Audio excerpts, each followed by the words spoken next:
Second जो इसका main मकसद है वो है कि जब आप अपनी फाइल लगाएंगे तो जो आपका एडमिशन ऑफिसर है वो कहीं ना कहीं ये डिस्कस कर सकते हैं या वो ये डिसाइड कर सकते हैं कि क्या ये बच्चा वास्तव में इतना अच्छा है कि उसको हम एडमिशन दें या ना दें। इसके बाद आप अगला हेडिंग डालो सारे, हो गया बेसिकली ये समझ आ गया सबको।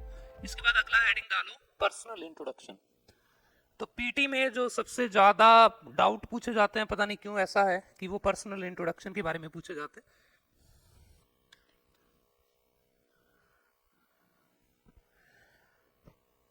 चलिए इसके बाद अगली हेडिंग डाल लो पर्सनल इंट्रोडक्शन। मेरे ख्याल से पता नहीं क्यों पर्सनल इंट्रोडक्शन, वैसे उसका कोई नंबर नहीं है, आपको पता है सबको, आपको बिगिनर बैच में बताया गया था, पर फिर भी सबसे ज्यादा जो डाउट है पीटी में वो इस सेक्शन के बारे में रहते हैं। तो कारण क्या है? कारण ये कि पर्सनल इंट्रोडक्शन के ऊपर कभी किसी ने ना तो कोई वीडियो बनाई है और ना ही कभी क्लास में इसको सीरियसली समझाया जाता है। तो थोड़ा सा बात करेंगे 5-7 मिनट क्या करना है पर्सनल इंट्रोडक्शन में, और उससे भी ज्यादा जरूरी है कि क्या नहीं करना। तो देखो क्या करना है वो आपको पहले से पता है। बचपन में जब भी आप स्कूल में पढ़ते थे तो आपके टीचर्स ने आपको इंट्रोडक्शन बोलना सिखाया होगा। हर क्लास में नए दिन जब आप जाते हैं तो आपको सबसे पहले अपना इंट्रोडक्शन बोल के दिखाना पड़ता है। तो एक बार मैं भी सुन लूं आप लोग क्या बोलते हैं।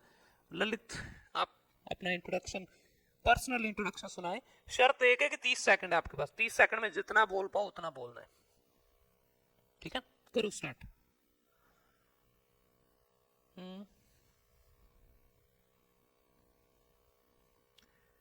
और ठीक है, चलिए, हाँ ठीक है, सही है। ओके तो बेसिकली सही है, बस अपने इतना कुछ ही बताते हैं। नॉर्मली जब भी पर्सनल इंट्रोडक्शन पूछा जाता है तो सबसे पहले अपने शुरुआत करते हैं जैसा ललित जी ने किया, सबसे पहले अपने अपना नाम बताते हैं, है ना? सब अपना नाम बताते हैं। इसके बाद आप बताते हैं, जैसे थोड़ा सा मुझे अजीब लगा, ललित अपने मम्मी पापा का नाम भी बताने लग गए, तो पापा मम्मी का नाम महान लोगों का बताया जाता। महात्मा गांधी का जन्म इस जगह पर हुआ था, इनके पिताजी का नाम ये था और माता का नाम ये था। तो अपने अभी महात्मा गांधी तो है नहीं, तो हमारे मम्मी पापा का नाम, हाँ जब अपने ऐसा कुछ काम कर देंगे कि मम्मी पापा का नाम लोगों को सुनने के लिए उनका मन होगा तब अपने बताया करेंगे। अभी तो एक बार स्टूडेंट है तो अपना नाम बहुत है। तो मेरा नाम क्या है आपने ये बताया। इसके बाद आपने और क्या बताया था? अपना प्लेस, आप कहाँ से बिलोंग करते हैं, बिल्कुल ठीक है, आप जिस गांव से हैं वो भी बताना ठीक है इसमें। इसके अलावा एक चीज इन्होंने और बताई, वो था अपना एकेडमिक बैकग्राउंड, कि मैंने अभी 12वीं क्लास पास की है, कईयों का ग्रेजुएशन चल रहा होगा वो ग्रेजुएशन बताएंगे। तो आप अपने बारे में ये चीजें बेसिकली बताते हैं। तो पियर्सन टेस्ट ऑफ इंग्लिश में आपको इंट्रोडक्शन में क्या बताना चाहिए? अब देखो काफी चीजें यही हैं जो आपने बताई हैं, लेकिन कुछ चीजें इससे डिफरेंट है, कुछ चीजें हैं जो आपको इनमें नहीं भी बतानी होती। तो मैं इससे पहले कि मैं स्टार्टिंग करूं, मैं कुछ आपको एक दो चीजें बता दूं। देखो सबसे पहली चीज आपको ये समझनी पड़ेगी कि अपना इंट्रोडक्शन, हालांकि आपका पेपर आपके नाम से बुक होता है, लेकिन फिर भी इंट्रोडक्शन की स्टार्टिंग हम हमेशा अपने नाम से करते हैं।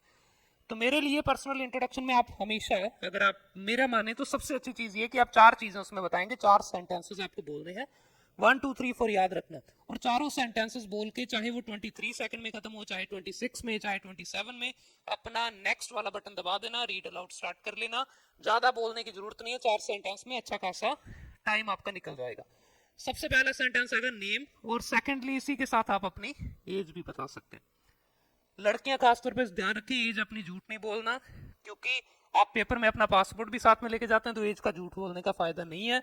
जो रियल एज है वो बताएंगे आप। तो सेंटेंस कुछ इस तरह से बनेगा, my name is this and I M, अच्छा एज बताने के लिए भी लाइन क्या बनेगी? I am dash years old. नाम बताने के लिए तो मेरे ख्याल से लिखने की नीड ही नहीं है ना। तो अपना अपना नाम सबको पता है, my name is Anmoldeep Singh and I am 26, 27, 21, जितने भी साल के आप हैं, 21 ईयर्स ओल्ड, जो भी आपकी उम्र है वो आपको यहाँ पे मेंशन करनी है। इसके बाद जो सेकंड सेंटेंस है, ये पहला सेंटेंस आ गया। सेकंड सेंटेंस में आप बताएंगे आप कहां से बिलोंग करते हैं। इसके लिए जो सेंटेंस बनेगा वो बनेगा आई एम फ्रॉम डैश, आप कहां से हैं, आई एम फ्रॉम। और कोशिश करें कि पीटी के पेपर में, पियर्सन टेस्ट ऑफ इंग्लिश में, अपने गांव का नाम ना बताएं। आई एम फ्रॉम 12 पीटीडी केएसपी, ये बताने की नीड नहीं है। आपकी जो तहसील है, आपका जो पासपोर्ट पे चेक करें, जो शहर का नाम आपका लिखा हुआ है, सिटी का नाम जो है वो यहाँ पे मेंशन करें। देखिए आपको ये बात समझनी पड़ेगी कि पीटी में पर्सनल इंट्रोडक्शन काम कहाँ पे आता है। पर्सनल इंट्रोडक्शन का कोई स्कोर नहीं है, लेकिन फिर भी जब कल को आप अपनी फाइल लगाते हैं तो आप जिस कॉलेज में, यूनिवर्सिटी में अपना स्कोर भेजते हैं, आपके स्कोर के साथ आपकी पर्सनल इंट्रोडक्शन की 30 सेकंड की रिकॉर्डिंग भी साथ में जाती है।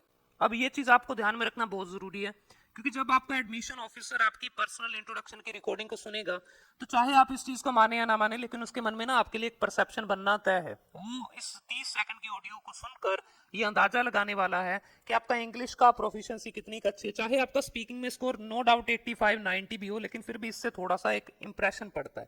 वो कहते हैं ना, first impression is the last impression. तो मेक श्योर कि आप अपना फर्स्ट इंप्रेशन अच्छा रखें। प्लेस के साथ साथ आपको एक और चीज बतानी है, वो है आपकी hobbies. I am from this and, देखो हर बार सेंटेंस में बीच में एंड आ रहा है, एंड आई लाइक। अब यहाँ पे प्लेइंग क्रिकेट आ सकता है, आईएनजी फॉर्म से स्टार्ट करेंगे। वॉचिंग मूवीज आ सकता है, लिसनिंग टू म्यूजिक आ सकता है, इन माय फ्री टाइम। तो ये आपने क्या बता दी, अपनी हॉबीज बता दी।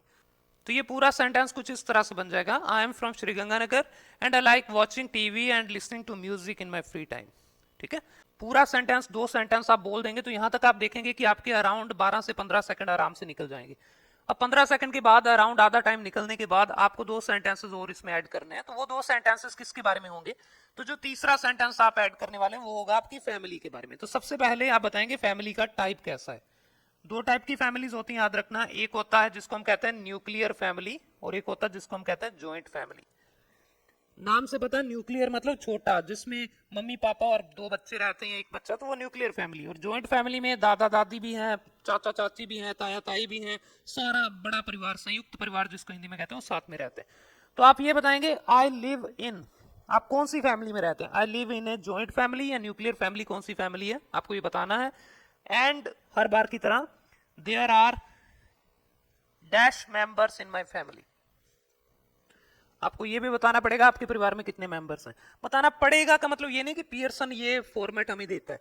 इस फॉर्मेट को इस तरह से बोलने का फायदा क्या है आपको आगे मैं बताने वाला हूं। तो जैसे मान लो मैं एग्जांपल के लिए, I live in a nuclear family and there are 4 members in my family, या I live in a joint family and there are 12 members in my family.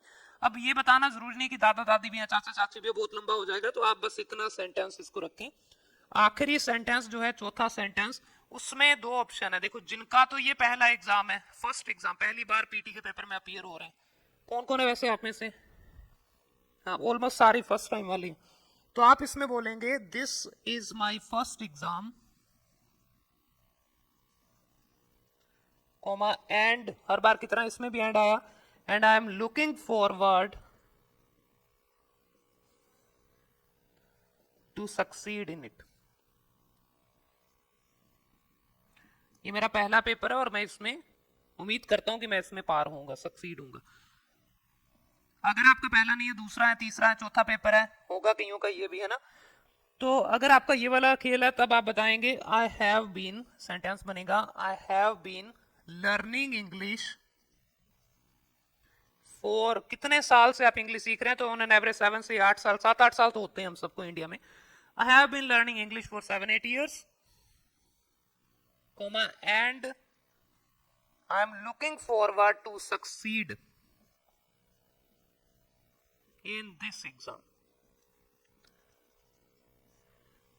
ठीक है, तो यहाँ पे इट नहीं बोलेंगे क्योंकि अपने नाम नहीं लिया पेपर का। सो ये 4 सेंटेंसेस आपको बोलने हैं। अब देखो क्यों मैं ये सब कुछ कह रहा हूँ और क्यों इसमें आप देखें, क्योंकि हमारा एकेडमिक क्वालिफिकेशन कुछ नहीं बताया आपने, 12वीं ग्रेजुएशन कुछ हम इसमें नहीं बता रहे। ये बहुत इंपॉर्टेंट पॉइंट है कि आप सब इसको ध्यान से समझें और ज्यादा शाणे नहीं बनना, ज्यादा तेज नहीं बनना कि मुझे इससे बेहतर आता मैं अपनी तरफ से बोलूं। कलाकारी नहीं करनी है इसमें, कुछ भी इसको फॉलो करना है। इस पूरे इंट्रोडक्शन को बनाते समय हमने अपने मन में एक ही बात को रखा था कि इंट्रोडक्शन का मेन पर्पस क्या है। इंट्रोडक्शन के 2 पर्पस है। पहला पर्पस आपका पेपर में कॉन्फिडेंस बढ़ाना, आपको एक हेड स्टार्ट देना, आपको अच्छा फील कराना, सो दैट आप आने वाले क्वेश्चन टाइप में कंफर्टेबली पूरा आंसर करें। आपको ये डर ना रहे कि मैं कैसे बोल रहा हूँ, मेरा गला तो ठीक है ना, रूंधा हुआ तो नहीं है गला, या फिर पेपर में माइक कैसे सेट होगा। ये सब टेंशन आपकी इस एक सेक्शन से क्लियर हो जाएंगी, आप कंफर्टेबल हो जाएंगे। सेकंड जो इसका मेन मकसद है वो है कि जब आप अपनी फाइल लगाएंगे तो जो आपका एडमिशन ऑफिसर है वो कहीं ना कहीं ये डिस्कस कर सकते हैं या वो ये डिसाइड कर सकते हैं कि क्या ये बच्चा वास्तव में इतना अच्छा है कि इसको हम एडमिशन दें या ना दें। और हमने जो ये फॉर्मेट बनाया इन दोनों चीजों को ध्यान में रखते हुए बनाया। नंबर 1, ये बहुत आसान है, एक फिक्स फॉर्मेट है। शुरू में हम बच्चों को कहते थे अब जो मर्जी बोलना, और जब आपको फ्रीडम मिलती है तो मैंने देखा कि आप लोग अक्सर उसमें ज्यादा कंफ्यूज रहते हैं, आपको ये समझ ही नहीं आता ये बोलूं या ये ना बोलूं, तो अक्सर आप बोल ही नहीं पाते। तो पैटर्न फिक्स है, आपको यही बोलना है। सेकंड एक और चीज है कि बहुत बार अपने इस एरिया में, जिस एरिया में अपने रहते हैं, राजस्थान, पंजाब, हरियाणा, आपको पता है कि आपकी ग्रेजुएशन है या आपकी 12th है, ये चीज तब तक डिसाइड नहीं हो पाती, शायद आप मेरी बात समझेंगे, मैं खुल के तो क्या बात करूं लेकिन आप समझ रहे होंगे, 12वीं है या ग्रेजुएशन है ये तब तक डिसाइड नहीं होता जब तक आपकी फाइल एजेंट के पास नहीं जाती। आपका एजेंट ये डिसाइड करता है कि आपने 12वीं कर रखी है या ग्रेजुएशन कर रखी है। आप शायद समझ रहे हैं मैं क्या कह रहा हूँ।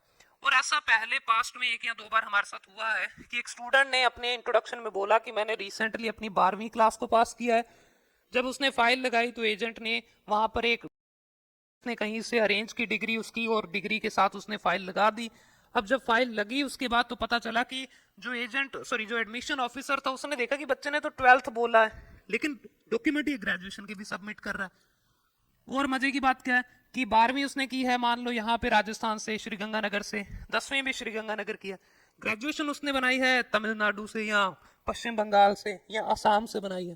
तो यहाँ से सीधा एक डाउट गया और जब इसका थोड़ा सा वेरिफिकेशन हुआ तो बच्चा पकड़ा गया वहां पे। तो मैं नहीं चाहता कि आप कुछ ऐसा फालतू का कोई दिक्कत को न्योता दें। सो मेक श्योर कि देखो मुझे पता है आप में से बहुतों को होगा, मुझे पता मैंने क्या कर रखा है, बट जब तक आप एजेंट से नहीं मिलते तब तक आपको नहीं पता कि आपने 12वीं की है या ग्रेजुएशन की है। सो प्लीज मेक श्योर अपने पर्सनल इंट्रोडक्शन में पीटी के पेपर में अपनी 12th या ग्रेजुएशन या क्या किया है क्या नहीं किया वो नहीं बताना। अगर आपका मन है कि मैं ये बता दूं मैं आगे जाके ऑस्ट्रेलिया जाना चाहता हूं तो ये भी मत बताओ, क्योंकि कुछ डिसाइडेड नहीं है कि ऑस्ट्रेलिया जाना है या कनाडा जाना है, तो अभी एक बार उसके बारे में कुछ बात नहीं करनी। तो 4 चीजें जो आपको इंट्रोडक्शन में बोलनी है, एक बार रिवीजन कर लो इसका, और अब आप एक एक करके सारे इसको बोल के सुनाने वाले हैं। यू हैव 1 मिनट अपना अपना इंट्रोडक्शन प्रिपेयर कर लो।